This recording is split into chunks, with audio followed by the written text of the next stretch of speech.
เพื่อเป็นการประกอบส่วนสมทบทุนหอนเข้าในการก่อสร้างเส้นทางไปตรงให้ได้รับผลสำเร็จตามระดับคาดหมายในสาเหตุให้การสัญจรเข้าออกภายในบ้านของพ่อแม่ประชาชนมีความสะดวกสบายยิ่งขึ้นกว่าเก่า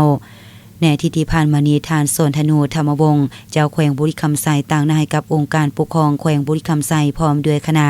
ได้นำเอาเงินสดจำนวน20 ล้านกีบนำมามอบให้กับอำนาจการปกครองบ้านสีสะอาดเมืองปากสันแขวงบุรีคำไซ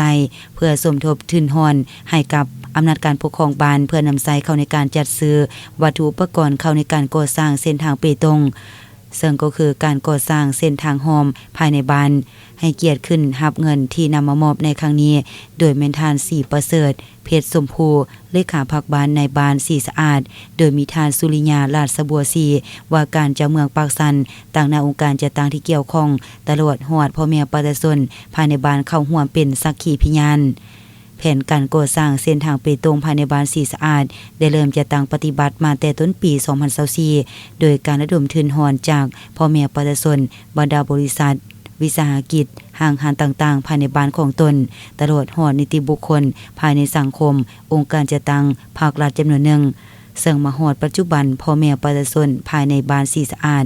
สามารถก่อสร้างเส้นทางเปตงทางหอมภายในบ้านสำเร็จแล้วจำนวน230เมตรมีขนาดกว้าง5เมตรและหนา15ซม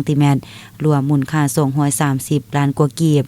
และในปี2025นี้องค์การจัดตั้งบ้านแม่นยังจะได้สืบต่อระดมทุนหอนจากภาคส่วนต่างๆภายในสังคมเพื่อให้พ่อแม่ประชาชนภายในบ้านสืบต่อออกให้งานก่อสร้างเส้นทางภายในบ้านของตนอีกจำนวน3 เส้นให้มีผลสำเร็จตามทิศทางแผนการที่วางไว้